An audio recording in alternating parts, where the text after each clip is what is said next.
भगवान के दूसरे एक भक्त हुए हैं गजेंद्र। शरीर देह पशु का है, हाथी का है, और कुछ घटनाक्रम ऐसा बना कि स्नान के लिए गए थे नहाने, तो ग्राह ने आके पांव पकड़ लिया इनका, और पांव पकड़ा।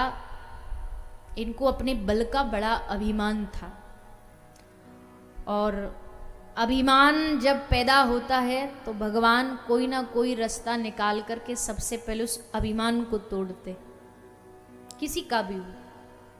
भगवान कहते मुझे सब अवगुण चल जाएंगे, पर ये अभिमान रूपी अगर दुर्गुण तू अपने भीतर लाया ना, तन का, धन का, पद का, ये अभिमान ठाकुर जी को 1 सेकंड लगता है तोड़ने में। तो जब भगवान की लाठी चलती है, फिर किसी की फिर कोई सुनने कहने वाला नहीं होता। तो इस अभिमान से बच के रहना चाहिए हर किसी को। भगवान से, ये अभिमान से कोई बच नहीं सकता, केवल भगवान की कृपा बचा सकती है। इसलिए भगवान से कहते रहे प्रभु कृपा करो, जो हमको ये अभिमान रूपी दैत्य आके न पकड़े, हमारे भीतर ये अभिमान न प्रकट हो। तो गजेंद्र का अभिमान भगवान ने तोड़ा, ग्राह ने आकर के पांव पकड़ लिया, वो भीतर खींचा। 1000 साल तक युद्ध चला। सब अपने अपने जो लोग थे ना, जिन पे गजेंद्र को सबसे ज्यादा भरोसा था, सब छोड़ करके भाग गए। देखो जो गजेंद्र है ना, ये कोई हाथी और मगरमच्छ की कहानी नहीं, ये हम सब की कहानी है। ये गजेंद्र कौन है? गजेंद्र हम सब है। जब जीव एकदम मदमस्त बावरा हो रहा होता ना, जब उसको कुछ नहीं समझ आ रहा होता, एकदम मौज में खा रहा है, पी रहा है, कोई होश नहीं है, तब एक मगर आता है। मगर मतलब काल। काल आके पांव पकड़ता है। काल ने आके पांव पकड़ लिया। धीरे धीरे बुढ़ापा आ रहा है। भगवान संदेशा भेज रहे हैं कि अब तेरी मृत्यु, धीरे धीरे तू मृत्यु की ओर बढ़ रहा है। दांत गिर गए, दिखाई कमजोर हो गया, बाल सफेद हो गए, कमर झुक गई, जुर्रिया पड़ गई। ये सब क्या है कि भगवान अब संदेशा दे रहे, टिकट कटने वाली है, सावधान। विपत्ति आई, अब विपत्ति आएगी तो सबसे पहले आदमी अपना बल लगाएगा। अपना बल नहीं काम करता तो फिर आसपास वालों को देखेगा, रिश्तेदार, पड़ोसी। पर भैया ये तो दुनिया की रीति है। सुख होगा ना तो तुम्हारे 10-10 पीढ़ी दूर के भी रिश्तेदार रिश्ता निकाल लेंगे। अरे ये तो हमारे चाची के फूफा के बेटा हैं, खूब लंबा चौड़ा रिश्ता भी एकदम नजदीक वाला बना लेंगे। और जैसे दुख की घड़ी आई तो सबरे हाथ खड़े करके बोले ये काय का, ये तो होना ही था इसके साथ। ये दुनिया बड़ी विचित्र है। इस दुनिया के तानों से, दुनिया के बातों से कोई बच नहीं पाए। एक बार भगवान शंकर और माता पार्वती जी ना नंदी पे बैठ के कहीं जा रहे थे। तो नंदी पे बैठ के जा रहे, पहले गांव पहुंचे। तो पहले गांव जैसे पहुंचे तो पहले गांव वाले बोले अरे राम राम राम। कैसे देखो दोनों आदमी, एक वो एनिमल राइट्स वाले खड़े हो गए कि पशु के ऊपर देखो 2-2 लोग बैठे अत्याचार कर रहे हैं। सबने विरोध किया।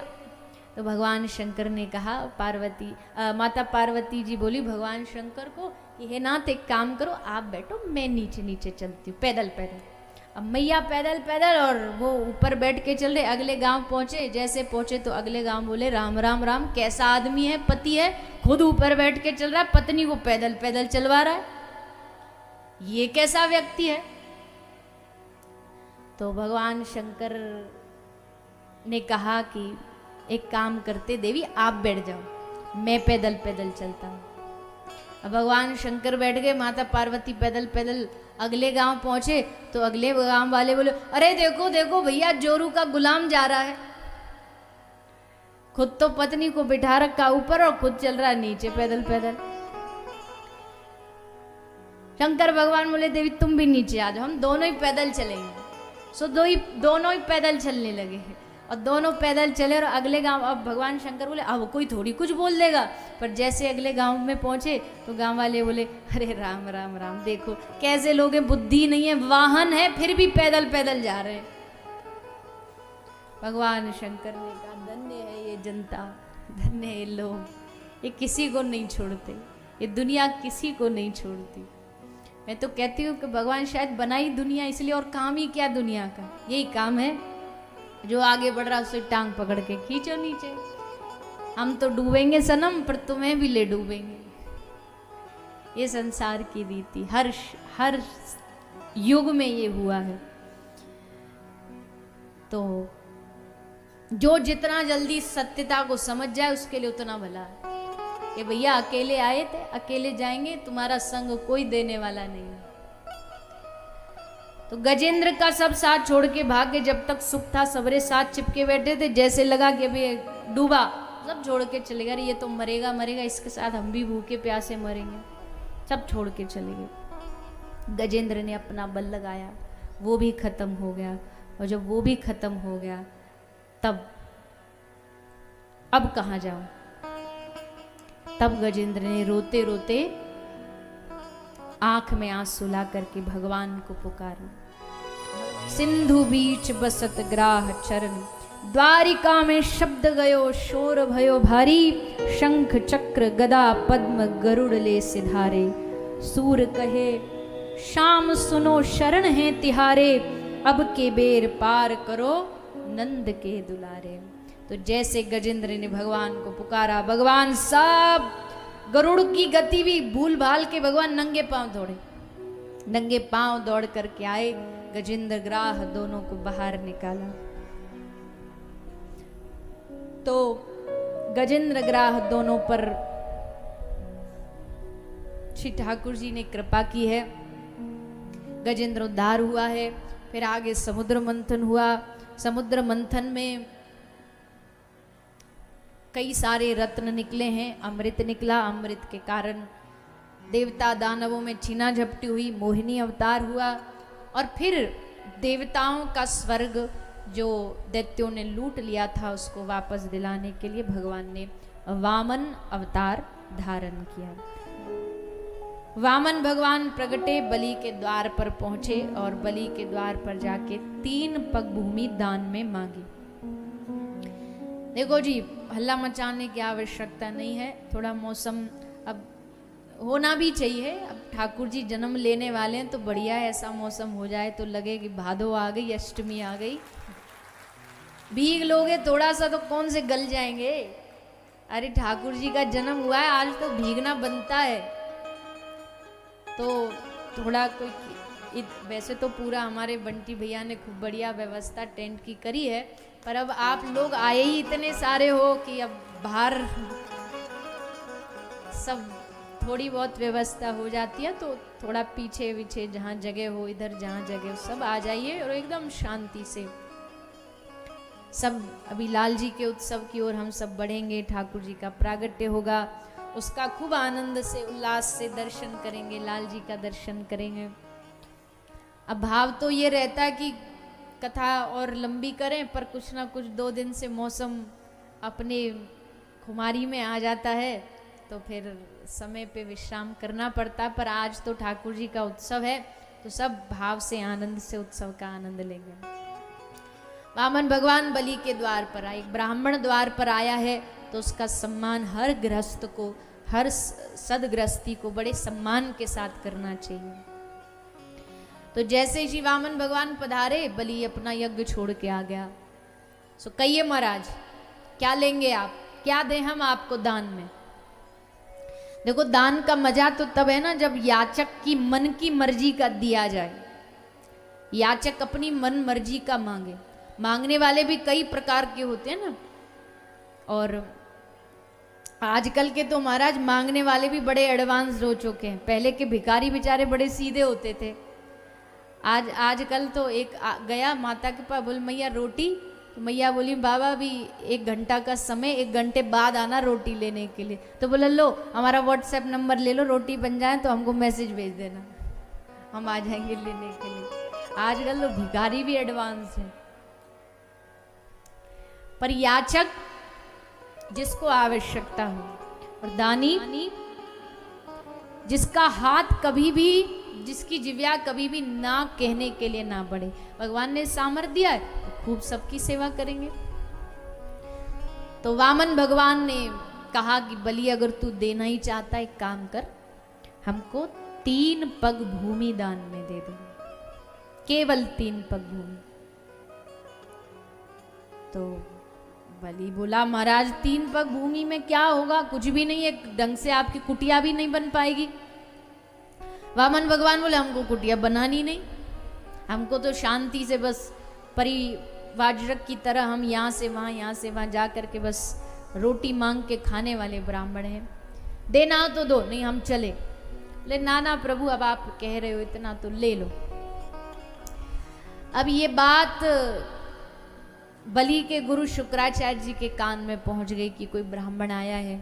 शुक्राचार्य जी देखने आए कि हम भी तो देखें जी कौन सा ब्राह्मण आया है, पर जैसे ब्राह्मण को देखा, देखते ही समझ गए ये ब्राह्मण नहीं, ये तो सबसे बड़ा छलिया आया है इस बलि को छलने के लिए। बोले सावधान, इसको कुछ नहीं देना, खबरदार इसको कुछ दिया तो। बिल्कुल भी नहीं, अरे तुम जानते नहीं देवताओं ने भेजा, इसको नारायण है ये। तो बलि ने मुस्कुरा के कहा धन्य है गुरु, इसीलिए तो गुरु चाहिए होता है, गुरु का काम ही यही है। नारायण दरवाजे पर भी आ जाएगा ना तो पहचान नहीं पाओगे जब तक गुरु उसका परिचय ना करा दे कि ये नारायण है। पहचान कराने का ही काम गुरु का होता है। अब गुरु जी आपने पहचान करा दी और अब आप चाहते मैं ना दूं, क्षमा करना, पर आज ये बलि आपकी इस आज्ञा को नहीं मान पाएगा, क्योंकि भगवान के रास्ते पर जो कोई बाधक बने ना, भले कोई भी हो, त्यजो पिता प्रहलाद विभीषण बंधु भरत मेहतारी बलि गुरु त्यजो कंत ब्रज बनिता। यहां पर बात ये नहीं कही जा रही कि विरोध करो, लेकिन अगर कोई सम्माननीय व्यक्ति भी अगर तुम्हें भगवान की भक्ति के लिए रोक रहा है, चाहे गुरु हो, माँ हो, पिता हो, कोई भी हो, उनकी बात को काटने में कोई पाप नहीं लगता अगर वो भगवान की भक्ति के लिए रोकते हैं तो। क्योंकि भगवान सर्वोपरि, भगवान प्रथम पूज्य, और जो समझदार होगा, गुरु समझदार, माता पिता, वो रोकेगा ही क्यों? शुभ कार्य करने से क्यों ही रोकेगा? जो मंदमती होंगे वही बालकों को, बच्चों को भजन से रोकेंगे। आप कहोगे ऐसा कौन ऐसे माँ बाप होंगे? जी होते हैं, हमारे पास कई कथाओं में ऐसे बच्चे आते हैं, बोले हम भजन करना चाहते हैं, भक्ति करना चाहते, करने नहीं देते घर वाले। घर वाले मांस खाते, हम कहते हम नहीं खाएंगे, जबरदस्ती खिलाते हैं, खाना पड़ेगा इस घर में रहना है तो। हम कहते हम ठाकुर जी रखेंगे, ठाकुर जी नहीं रखने देते। बहुत बच्चे ऐसे आते हैं बेचारे बड़े दुखी कि अब सम्माननीय व्यक्ति है, घर का क्या बोले, पर देखो जी भक्ति के लिए कोई नहीं, क्योंकि हम अकेले आए थे अकेले जाएंगे। जीव अकेला है, हर जन्म रिश्ते बदलेंगे, माँ बाप बदलेंगे, पति बदलेगा, भाई बदलेंगे, सब बदलेगा, लेकिन हमारा और गुरु का जो रिश्ता है, हमारा और भगवान का जो रिश्ता, वो किसी जन्म नहीं बदलना। इसलिए आज बलि ने कह दिया, बोले महाराज आज आपकी बात नहीं, बोले तू लुट जाएगा, बोले लुट जाने दो, और इससे बड़ी बात क्या होगी? इतिहास में ये कहा जाएगा कि नारायण जिससे दुनिया मांगती फिरती है, वो नारायण बलि के द्वार पर जाकर के भिक्षा मांग करके आया। आज हे गुरुदेव मुझे लुट जाने दो। तो गुरु ने कहा ठीक है, अब जैसी तेरी मर्जी। संकल्प हुआ, संकल्प होते ही वामन भगवान वामन से विराट रूप धारण करते हैं, और विराट रूप धारण करके श्री वामन भगवान 3 पग भूमि में, 2 पग भूमि में बलि का सर्वस्व नाप लेते हैं, और 1 पग भूमि जो बची है उसमें बलि का तन नाप करके बलि की इच्छा को, बलि के भाव को प्रभु पूर्ण कर देते हैं। इस प्रकार श्री वामन भगवान और बलि का सुंदर चरित्र सुखदेव जी ने श्रवण करा। बोलिए श्री वामन भगवान की जय।